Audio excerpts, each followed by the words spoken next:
Buenos días, hermanas y hermanos. Buenos días. Es una alegría estar en esta mañana con ustedes, sobre todo porque me ha invitado Ángel y Lidia, que son amigos de hace tiempo, y tenemos amigos comunes en la Argentina, a quienes aprecio mucho, pero también me da mucha alegría estar en una comunidad que está creciendo. Es decir, el Señor les está bendiciendo. Y esto es un motivo de gratitud. Yo enseño en el área de las misiones cristianas. Y entonces es interesante ver cómo avanza el Evangelio. Las noticias que nos llegan a través de los medios de comunicación a veces nos asustan porque nos presentan un mundo con tantos problemas. Y en España, un mundo con corrupción y las dificultades de saber qué hacer frente a ello. Y las amenazas de las tensiones internacionales. O sea, lo que los medios de comunicación nos comunican a veces nos atemoriza.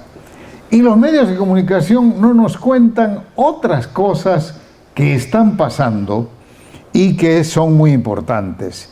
Entre ellas, el hecho de que cada día nuevas personas llegan a conocer a Cristo y ven su vida transformada por ese encuentro con Jesús. Amén. Ya tenemos la Biblia en casi 2.700 idiomas. De modo que cuando nosotros podemos leer nuestra Biblia en castellano, hay gente que puede leer por lo menos un evangelio en 2.700 lenguas.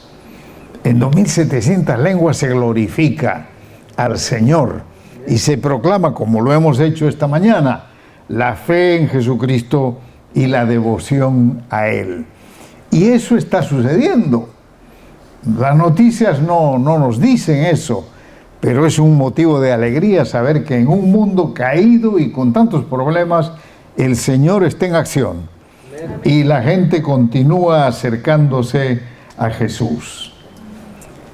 Leo ahora en la carta a Tito, en el capítulo 2, unos versículos que resumen lo que quiero compartir en esta mañana. Carta a Tito, capítulo 2, versículos 11 en adelante. En verdad, Dios ha manifestado a toda la humanidad su gracia, la cual trae salvación y nos enseña a rechazar la impiedad y las pasiones mundanas. Así podremos vivir en este mundo con justicia, piedad y dominio propio, mientras aguardamos la bendita esperanza, es decir, la gloriosa venida de nuestro gran Dios y Salvador Jesucristo. Él se entregó por nosotros para rescatarnos de toda maldad y purificar para sí un pueblo elegido dedicado a hacer el bien. Amén. Palabra del Señor.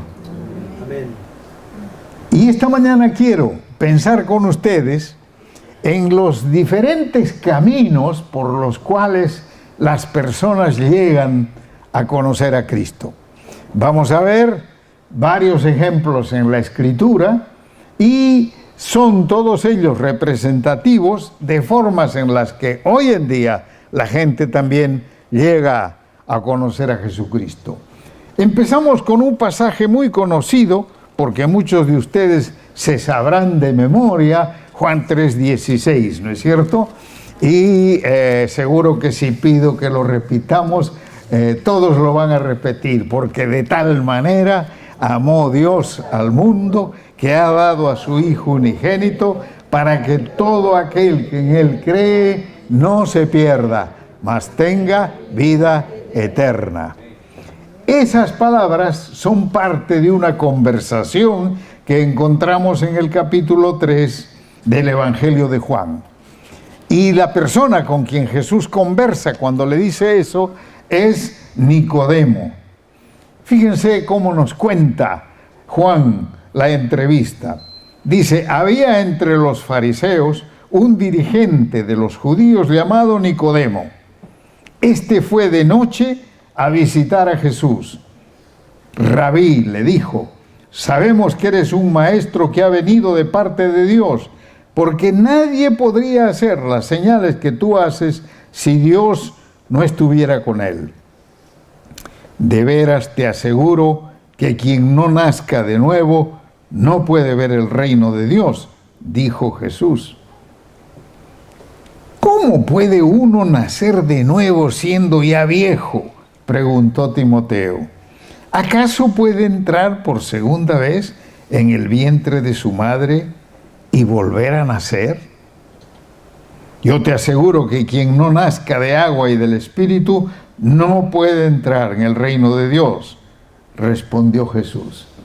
Y así sigue la conversación y llega al punto en que Jesús le dice eso que acabamos de repetir juntos.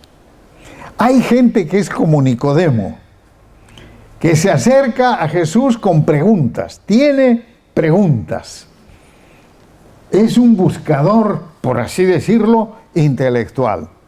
Y a Juan, al evangelista, le interesa decirnos eso porque nos cuenta qué preguntas hizo Nicodemo y qué respuestas tenía Jesús. Por eso que en nuestras iglesias debemos predicar el evangelio respondiendo a las preguntas que tiene la gente. Amén. Por eso es que los que predicamos tenemos que estar atentos a las cosas que van pasando en nuestra sociedad para poder decir la verdad cristiana en respuesta a las preguntas que tienen las personas. Y muchos que entran por primera vez aquí vendrán con algunas preguntas acerca de la fe. Y a veces nos las hacen. Si damos oportunidad, si hay en nuestra presentación del mensaje una riqueza de contenido que hace que la persona quiera seguir escuchando, quiera seguir haciendo preguntas y quiera seguir escuchando respuestas. Así que algunos llegan a Cristo buscando respuestas para sus preguntas. Pero no es el caso de todos, porque otros llegan de otra manera. Y un ejemplo muy bonito es el de Zaqueo, en el capítulo 19 del Evangelio de Lucas. Zaqueo, el recaudador de impuestos, dice el subtítulo en mi Biblia. Jesús llegó a Jericó y comenzó a atravesar la ciudad. Resulta que había allí un hombre llamado Zaqueo, jefe de los recaudadores de impuestos, que era muy rico. Estaba tratando de ver quién era Jesús, pero la multitud se lo impedía, pues era de baja estatura. Por eso se adelantó corriendo, se subió a un árbol para poder verlo, ya que Jesús iba a pasar por allí. Llegando al lugar, Jesús miró hacia arriba y le dijo: Zaqueo, baja enseguida, voy a quedarme hoy en tu casa. Así que se apresuró a bajar y muy contento recibió a Jesús en su casa. Al ver esto, todos empezaron a murmurar: ha ido a hospedarse con un pecador. Pero Zaqueo dijo resueltamente: mira, Señor, ahora mismo voy a dar a los pobres la mitad de mis bienes, y si en algo he defraudado a alguien, le devolveré 4 veces la cantidad que sea. Hoy ha llegado la salvación a esta casa, le dijo Jesús, ya que este también es hijo de Abraham, porque el Hijo del Hombre vino a buscar y a salvar lo que se había perdido. En este relato, Lucas, que es un escritor que cuenta historias de manera muy bonita, nos dice 2 cosas acerca de Zaqueo: que era cobrador de impuestos, recaudador de impuestos. Eso quiere decir que era odiado por la gente, porque los recaudadores de impuestos cobraban impuestos de los judíos para el Imperio Romano. De manera que eran odiados, eran considerados poco patriotas, instrumentos del imperialismo romano, dirían hoy en día algunos, y la gente los odiaba. Publicano era una profesión que daba dinero, eso sí, porque tenían su porcentaje de lo que cobraban. Pero además nos da otro detalle Lucas al contarnos la historia. Nos dice que era pequeño de estatura, era bajito. Bueno, eso para algunos es una desventaja. Así que, encima de que era cobrador de impuestos, odiado por la gente, era bajito. Entonces, en cierto modo, tenía elementos que podríamos decir, era marginado socialmente hablando. Y tiene curiosidad por ver a Jesús. Jesús despertaba la curiosidad de las personas. Yo estoy seguro que esta iglesia despierta la curiosidad de los que pasan por la puerta. Y que cuando ven la actividad de ustedes en la tienda de acá atrás, también despierta la curiosidad. Justo ayer he leído, en la internet se lee de todo, una noticia de un escritor catalán que ha escrito sobre cómo los evangélicos hacen obra social y sirven de una manera asombrosa. Dice, no dan únicamente bienes materiales, dan amor. De modo que hay gente que tiene esa curiosidad por saber, como Nicodemo, pero hay otros en los cuales las ideas no son lo principal. Fíjense que Lucas no nos cuenta de qué conversaron en la mesa Jesús con Zaqueo. A mí me gustaría saberlo. ¿De qué hablaron? No sabemos de qué hablaron. No es el punto principal de la historia para Lucas. Para Lucas el punto principal de la historia es que Zaqueo es una persona despreciada, marginal, y que Jesús se autoinvita a comer en su casa. Voy a comer en tu casa, voy a estar contigo. Y Zaqueo, ya se imaginan ustedes, que una persona tan importante, es un profeta, un maestro como Jesús, le diga que quiere comer en su casa. Hombre, fue corriendo y tiró la casa por la ventana, como se dice. Habrá preparado. Y otra vez, me gustaría saber de qué conversaron, pero no, Lucas no nos cuenta eso. Lo que sí nos cuenta es el impacto que tuvo Jesús sobre la persona de Zaqueo. De manera que le cambió la vida. Y entonces, imagínense ustedes a una persona de dinero y de influencia hoy en día, aunque sea bajito de estatura, que venga y diga, la mitad de mis bienes doy a los pobres. Madre mía, qué tal cambio, qué tal impacto. Y si a alguien le he engañado, le devuelvo 4 veces. Lo que buscaba Zaqueo no era respuestas a sus preguntas, lo que buscaba era aceptación. Lo que buscaba era cariño. Lo que buscaba era ser parte de una comunidad. Y hay gente que pasa por la calle y que tiene esa necesidad. Y por eso es muy importante que la iglesia tenga también algo que ofrecer a quienes lo que buscan es comunidad, receptividad, afecto. Porque sería tremendo si nosotros, preocupados por las preguntas que la gente tiene, tuviéramos sermones excelentes, pero que cuando la gente entra, nadie le dé la bienvenida, nadie le reciba. Mi hijo fue a estudiar, cuando vivíamos en Estados Unidos, fue a estudiar a un pueblo pequeño que había ahí una universidad, y alrededor de esa universidad, se realizaba la vida de este pequeño pueblo, se llamaba State College.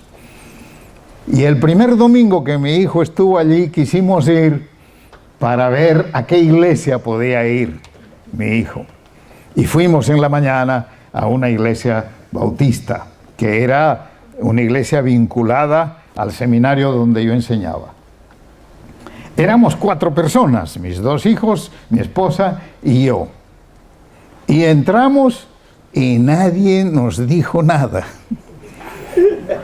Y buscamos una banca y nos sentamos. Un servicio hermoso, ¿no? El pastor predicó un sermón formidable. Entraron desfilando con la Biblia en la mano. Aquello fue tremendo. Pero al terminar el culto, nadie tampoco nos dijo nada. Nadie. Así que salimos los 4. Porque nos hubiera gustado que alguien nos dijera, siquiera, bienvenido. De modo que en la noche fuimos a otra iglesia, bautista también, a otra iglesia, la iglesia bautista. Esto era Bautista del Sur, de los Estados Unidos. Para los del sur, el norte es tierra de misión, de modo que mandan gente ahí a evangelizar. Y aquello fue tremendo, porque nada más nosotros entrar, se acercaron unas 2 personas, los sugieres de la iglesia, y nos saludaron y nos pidieron nuestro nombre, y luego a la hora del culto el pastor nos saludó, nos pidió que nos pusiéramos de pie, y daba la casualidad que ese pastor tenía un hijo que era misionero en el Perú, en nuestra tierra. De modo que se estableció una relación cálida y de afecto. Y mi hijo dijo, ya sé a cuál iglesia voy a ir. Y es que la iglesia tiene que ser así. Una compañía de personas abierta a todos. Abierta a todas las personas. De manera que aquellos que están buscando cariño, afecto, aprecio, la solidaridad de una comunidad, lo encuentren en la iglesia. Tiene que ser así.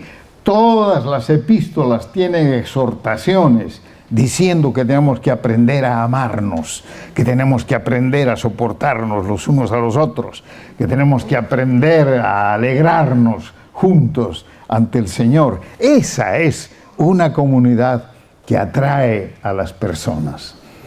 Y les aseguro que hay muchos saqueos en la España de hoy que buscan eso en la iglesia. Pero en tercer lugar, hay otro tipo de encuentro con Jesús, y aquí para este relato me voy a ir al capítulo 9 del libro de Hechos de los Apóstoles, donde nos encontramos con la historia de la forma en que Saulo, quien después iba a ser Pablo, llegó a conocer al Señor. Saulo era un hombre importante, no tenía preguntas, él tenía todas las respuestas. Era un maestro, un hombre distinguido entre los judíos, y había llegado a la conclusión que Jesús era una plaga y que los cristianos eran una plaga y que había que acabar con ellos. De modo que él, que estaba entregado a la causa de un judaísmo puro, se dedicó a perseguir cristianos. Y dice, mientras tanto Saulo, en el capítulo 9 de Hechos, respirando aún amenazas de muerte contra los discípulos del Señor, se presentó al sumo sacerdote y le pidió cartas para las sinagogas de Damasco. Tenía la intención de encontrar y llevar presos a Jerusalén a todos los que pertenecieran al camino, fueran hombres o mujeres. En el viaje sucedió que al acercarse a Damasco, una luz del cielo resplandeció de repente a su alrededor. Él cayó al suelo y oyó una voz que le decía: Saulo, Saulo, ¿por qué me persigues? ¿Quién eres, Señor?, preguntó. Yo soy Jesús, a quien tú persigues, le contestó la voz. Levántate y entra en la ciudad, que allí se te dirá lo que tienes que hacer. Los hombres que viajaban con Saulo se detuvieron atónitos, porque oían la voz pero no veían a nadie. Saulo se levantó del suelo, pero cuando abrió los ojos no podía ver, así que lo tomaron de la mano y lo llevaron a Damasco. Estuvo ciego 3 días, sin comer ni beber nada. Y luego se nos cuenta de cómo llegó Ananías y cómo Ananías le explicó el Evangelio. Saulo era un hombre entregado a una causa. Esa causa era la persecución de los cristianos. Y estaba entregado en cuerpo y alma. Ya había completado en Jerusalén, ahora quería ir a otra ciudad. ¿Y qué es lo que encontró con Jesús? ¿Qué es lo que Jesús le dio? Jesús le dio una causa más, una causa superior, una causa más alta. Y a partir de ese encuentro con Jesús, Saulo tomó la causa de Jesús y se entregó a ella, al punto que decía: para mí el vivir es Cristo. Encontró una causa superior. Hay personas que están entregadas a una causa, son luchadores, pero quieren conocer algo mejor. De cuando en cuando, aunque están entregados a su causa, piensan que podría haber algo mejor. Y un día lo encuentran en Cristo. ¿Amén? Amén. Así es. Cuando yo estudiaba en la universidad, tenía compañeros. En esa época, la universidad en el Perú era un foco de marxismo. El marxismo era la buena noticia que la gente, diríamos, los estudiantes escuchaban. Y los marxistas predicaban y encontraban seguidores, gente que después se iba a capacitar en Cuba para ser guerrillero. Eran esos los años del marxismo en la universidad. Y a mí me tocó encontrarme con marxistas entregados a su causa y que querían ganarme a mí para su causa. Y yo les quería ganar a ellos para la causa de Cristo. Y siempre me acuerdo de una cosa que me pasó con Héctor Béjar. Héctor Béjar es hoy un personaje conocido en el Perú porque dirigió una guerrilla y después se puso al servicio de un gobierno militar para hacer reformas. Pero cuando era estudiante éramos compañeros. Siempre que conversábamos empezaba el tema. Yo le hablaba de Jesús y él me hablaba de Marx y del marxismo. Y yo lo invitaba a la iglesia. Héctor, tienes que venir a visitar. Alguna vez ven a mi iglesia a escuchar. Y por fin un día Héctor vino a mi iglesia. Y resulta que en ese tiempo yo estaba viviendo en la iglesia porque el guardián de la iglesia se había ido de vacaciones y entonces a mí me permitían dormir en el cuarto del guardián del templo, de la iglesia. Y era un sábado, y tuvimos nuestra reunión social de jóvenes. Y después de la reunión social había un cafecito con pastelitos, en fin. Y cuando terminó aquello, yo lo miraba a Héctor así, curioso por ver cómo reaccionaba y qué le pasaba. Y cuando estábamos caminando de regreso a tomar el tranvía para que él volviese a la ciudad, le digo: ¿y Héctor, qué te pareció mi iglesia? Y me dice: es muy fácil ser cristiano. Te dan un cuarto, te dan café y pasteles.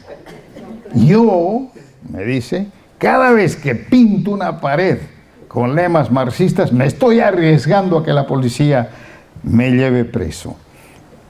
Y yo estoy entregado a esta causa. Es muy fácil ser cristiano.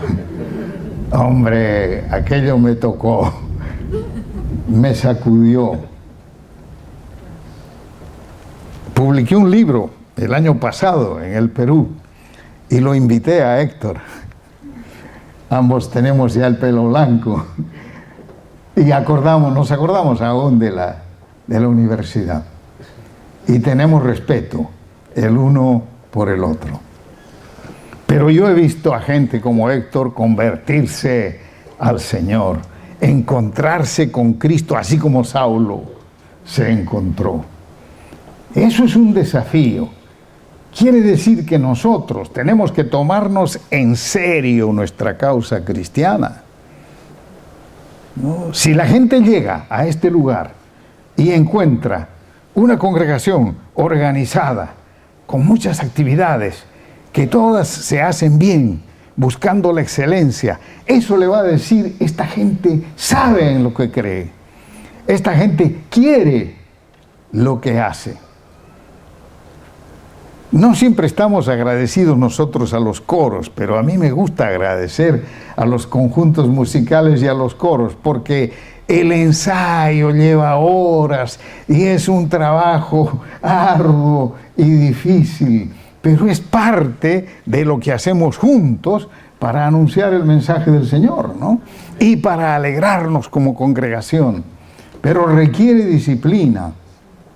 Y estoy seguro que Ángel les puede contar a ustedes de toda la energía y disciplina que requiere atender esta parte de acá donde ustedes tienen una tienda.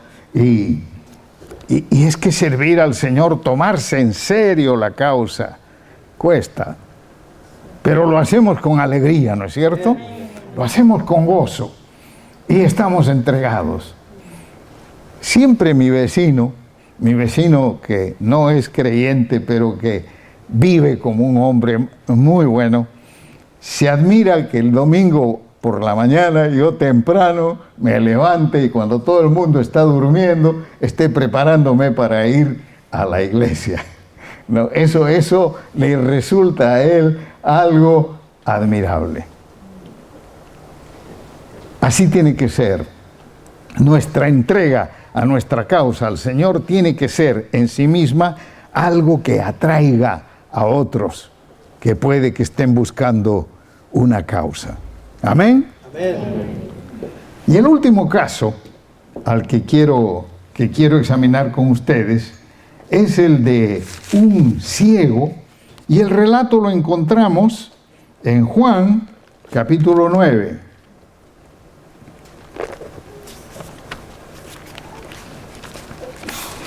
Permítanme, antes de entrar, decir una cosa más acerca de Saulo, que es muy importante. ¿Ustedes recuerdan quién es el primer mártir de la iglesia? Esteban. Y cuando nos cuenta la historia de cómo lo mataron a Esteban, Lucas nos dice, y Saulo estaba allí y consentía en su muerte. Yo creo que ese fue el comienzo del encuentro de Saulo con Cristo, el ver la consagración de Esteban, el escuchar por un lado el tremendo sermón que Esteban se predica en ese capítulo 8 del libro de Hechos, pero también la entrega. Esteban estuvo dispuesto a morir, y eso conmueve a alguien que esté entregado a una causa. Y ahora vamos al Evangelio de Juan capítulo 9, y este es el relato que nos da. A su paso Jesús vio a un hombre que era ciego de nacimiento, y sus discípulos le preguntaron, Rabí, para que este hombre haya nacido ciego, ¿quién pecó, él o sus padres? Ni él pecó ni sus padres, respondió Jesús, sino que esto sucedió para que la obra de Dios se hiciera evidente en su vida. Mientras sea de día, tenemos que llevar a cabo la obra del que me envió. Viene la noche cuando nadie puede trabajar. Mientras esté yo en el mundo, luz soy del mundo. Dicho esto, escupió en el suelo, hizo barro con la saliva y lo untó en los ojos del ciego, diciéndole: ve y lávate en el estanque de Siloé, que significa enviado. El ciego fue y se lavó, y al volver ya veía. Sus vecinos y los que lo habían visto pedir limosna decían: ¿no es este el que se sienta a mendigar?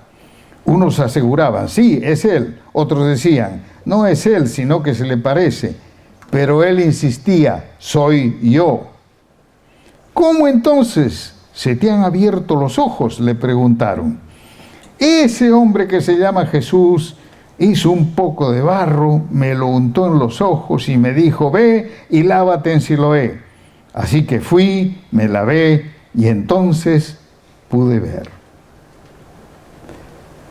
En este caso, el ciego no está buscando. Jesús se mete en su vida. Y así sucede a veces, de manera inesperada. Dios se mete en nuestra vida. Jesús irrumpe en nuestra vida. Hace 2 domingos estuve predicando en Madrid, en la iglesia de Suances. Y me encontré con un hermano que se llama Luis Ramos, que me regaló un libro que había escrito. Y le pregunté: ¿y usted cómo llegó a conocer al Señor? Y dice: una persona que yo aprecio, que es de la Argentina, me mandó una Biblia por correo. Y me llegó y me pareció interesante y me puse a leer y llegué a conocer al Señor Jesucristo. ¿Qué les parece?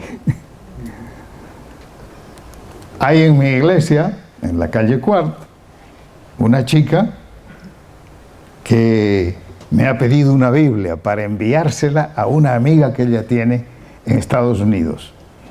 Y le va a enviar la Biblia. Yo estoy orando para que a esta amiga le pase lo mismo que a Luis Ramos. Que Dios se meta en su vida, de alguna manera. ¿Todavía hace esas cosas Dios? Sí, sí. El Señor nos da sorpresas. El Señor hace cosas maravillosas. Solo que a veces no prestamos suficiente atención a ese hecho. Fíjense qué cosa el Señor, lo que les ha dado a ustedes. Les ha dado una propiedad al lado, ¿no? Al lado, justo al lado de la iglesia. ¿Qué podían pedir de mejor? Y el Señor se los ha dado para que sirvan al Señor, para que sea útil en el reino. Así Dios hace las cosas. Y por eso que como creyentes tenemos que estar siempre a la expectativa de lo que el Señor quiere hacer y puede hacer. Por eso es que tenemos que aprender a orar pidiendo cosas que a veces parecen imposibles, pero que el Señor hace posibles. Señor, háblale a esta persona, porque te necesita.